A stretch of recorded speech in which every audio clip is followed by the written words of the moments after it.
থেকে যখন নেমে দাঁড়ালাম তখন চারদিকে বেশ অন্ধকার। দেখলাম বাস স্ট্যান্ডে একজন লোক মাথা নিচু করে বসে আছে।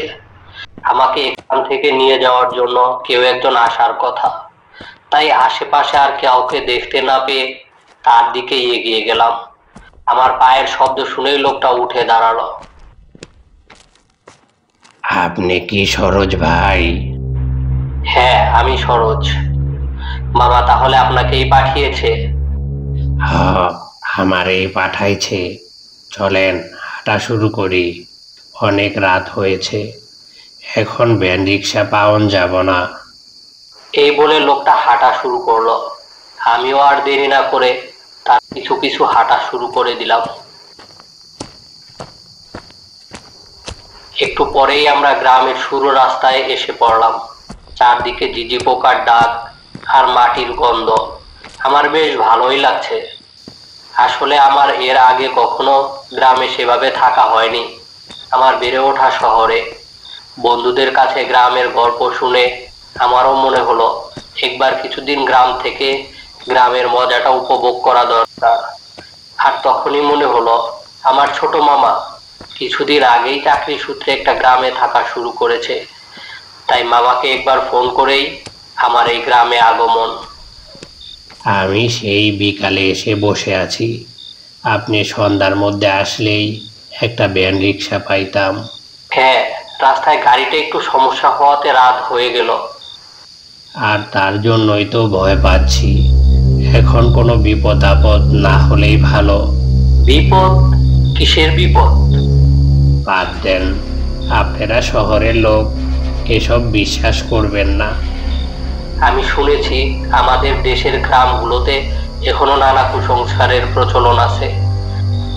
তবুও একটু মজা করেই বললাম। আরে না, বিশ্বাস করব না কেন, বলেন, আমি শুনছি। আর একটু সামনে গেলেই রাস্তার সাথে আছে এক বড় বট গাছ। সবাই বলে এই বট গাছে নাকি পিশাচ থাকে। পিশাচ? সবাই পিশাচ, তাই রাতে আমরা কেউ এদিকে আসি না। এই গাছে যে পিশাচ আছে তার চোখে একবার কারো চোখ পড়লে নির্ঘাত তার মরণ। কি বলেন? তার মানে এই পিশাচটার দৃষ্টি অশুভ? আই চুপ করেন, চুপ। ওই তো, ওই আর একটু সামনেই বট গাছটা। আমি সামনে একটু ভালো করে তাকাতেই দেখতে পেলাম, হ্যাঁ, এই অন্ধকারেও ঝাপসা ভাবে একটা গাছ দেখা যাচ্ছে। গাছটা অনেক বড়, তাই অন্ধকারেও সেটা দূর থেকেই তার উপস্থিতি কিছুটা জানান দিচ্ছে।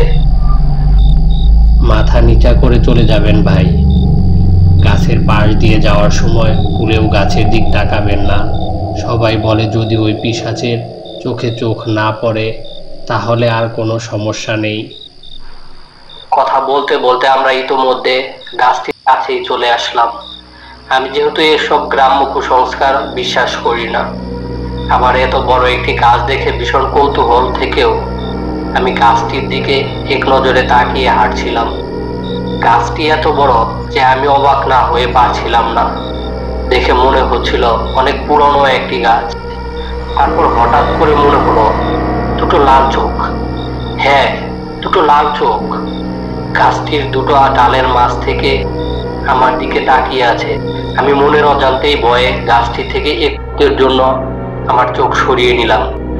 তারপর থমকে দাঁড়িয়ে আবার তাকালাম গাছটির দিকে, কিন্তু না, তেমন কিছুই দেখতে পেলাম না। এবার আমার মনে হলো এটা হয়তো আমার মনের ভুল। লোকটির কথা শুনে, হ্যাঁ, তার এসব কথা শুনেই আমার মনের অজান্তেই চোখ দুটো কল্পনা করে নিয়েছে। আমি আবার লোকটির পিছন পিছন হাঁটতে লাগলাম। লোকটি হঠাৎ বলে উঠলো, যাক বাবা, বাঁচা গেল, বট গাছ পার হয়ে গেছি, এখন আর কোনো ভয় নেই। আরো অনেক হাঁটতে হবে নাকি? না, এই তো চলে আসছি, আর একটু দূর। তারপর আমাদের মাঝে আর কোনো কথা হলো না।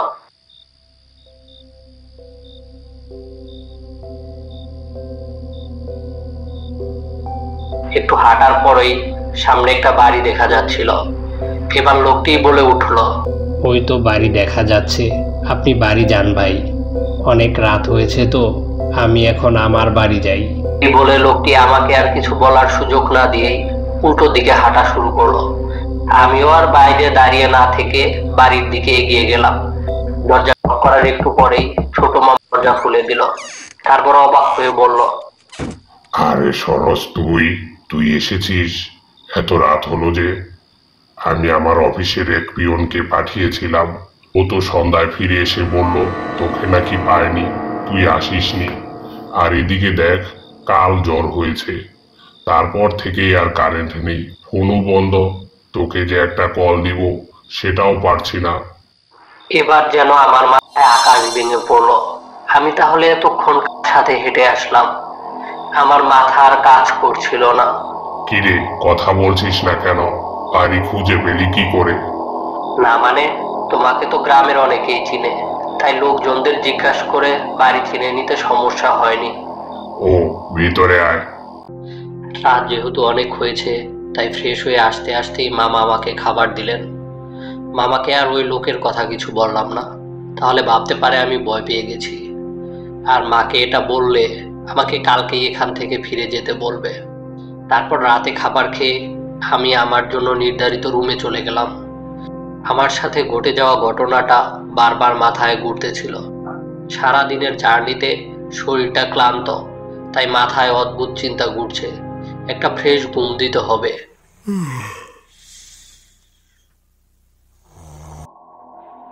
হঠাৎ মাঝরাতে ঘুমের মধ্যে কেমন যেন অস্বস্তি হচ্ছিল। মনে হচ্ছিল একটা ভয়ঙ্কর ছায়া তার লাল দুটো চোখ নিয়ে আমার মাথার পাশেই দাঁড়িয়ে আছে। ঘুম ভেঙে চোখ খুললেই মনে হলো যেন লাল এক জোড়া চোখ আমার দিকেই তাকিয়ে আছে। তারপরে এক মুহূর্তেই সব ঠিক, যেন তেমন কিছুই ছিল না।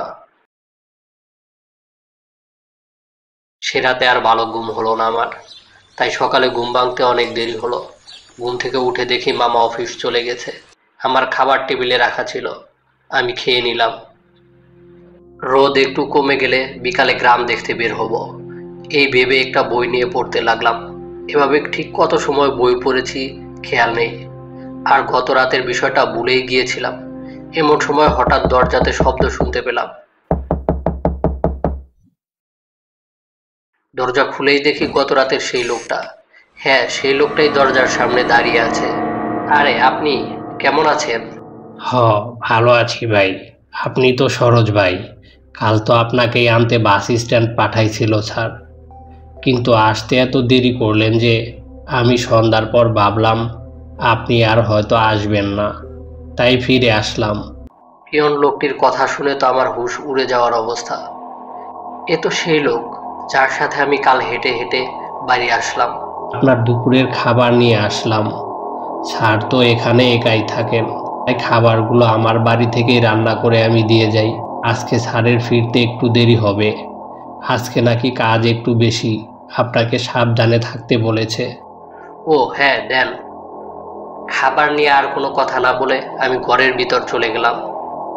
এখন আর খাবার গলা দিয়ে নামবে না। বিছানাতে শুয়ে ভাবতে লাগলাম, দুজন লোক একই রকম দেখতে, অথচ এ বলছে আমাকে নাকি কাল রাতে সে বাড়ি নিয়ে আসেনি। বিছানাতে শুয়ে এসব ভাবতে ভাবতে কখন যে আবার ঘুমিয়ে পড়েছি বুঝতেই পারিনি। যখন ঘুম ভাঙল তখন আমার চারপাশে বাতাসে ভেসে বেড়াচ্ছে এক মৃদু শব্দের ডাক। শব্দটা মৃদু হলেও সেটা একদম আমার মস্তিষ্কে আঘাত করছে। কেউ ডাকছে আমাকে তার কাছে যাওয়ার জন্য। বাহিরে অন্ধকার জমাট বাঁধতে শুরু করেছে। হঠাৎ করে আমার কেন যেন সেই বট গাছটার কথা মনে হলো সেখান থেকে একটা অদৃশ্য কিন্তু প্রবল শক্তি বিরামহীনভাবে ডাকছে। আমি বুঝতে পারছি আমার এখন এই অবস্থাতে সেখানে যাওয়া ঠিক হবে না, কিন্তু আমি নিজেকে আর নিয়ন্ত্রণ করতে পারছিলাম না। আমি বাড়ি থেকে বের হয়ে আসলাম আর সেই বট গাছের দিকে হাঁটা শুরু করলাম। হ্যাঁ, ওই তো দেখা যাচ্ছে সেই বিশাল বট গাছ মাথা উঁচু করে দাঁড়িয়ে আছে। আমি গাছের আরো কাছে চলে আসলাম, একদম গাছের নিচে চলে আসলাম। দেখতে পেলাম সেই ভয়ঙ্কর লাল চোখ দুটো যে আমার অপেক্ষাতেই তাকিয়ে আছে। এবার ধীরে ধীরে চোখ দুটো মাথা সহ তার লম্বা গলা নিয়ে আমার দিকে এগিয়ে আসতে লাগলো। তার লাল চোখ দুটো আমার মুখের উপর স্থির রেখে জিভ বের করে আমার মুখমণ্ডলে তা বারবার ছোঁয়াতে লাগলো। আমি বাধ্য ছেলের মতো সেখানেই দাঁড়িয়ে আছি। আমি সব বুঝতে পারছি আমার সাথে ভালো কিছু হচ্ছে না, কিন্তু আমি কোনো বাধা দেওয়ার বা পালানোর চেষ্টাও করছি না। সরোজ ভাই, ও সরোজ ভাই। ডাক শুনেই আমি নিজেকে যেন ফিরে পেলাম। আমাকে ডাকছে সেই মামার পিয়ন লোকটা। আমার মাথা গুলিয়ে গেল। আমি কাউকে বিশ্বাস করতে পারলাম না। গাছের দিকে ফিরে দেখি সেই ভয়ানক প্রাণীটার মাথা কখন যে গাছে ফিরে গেছে, আর আমার দিকে আগের থেকেও লাল জ্বলন্ত দুটো চোখ নিয়ে চেয়ে আছে। আমি আর কিছু না ভেবে ছুটতে লাগলাম মামার বাসার দিকে। ভাই, ভয় পাবেন না, আর ভয় নেই। ও আর আপনার কোনো ক্ষতি করতে পারবে না। আমি এসে গেছি। কিন্তু আমি আর থামলাম না।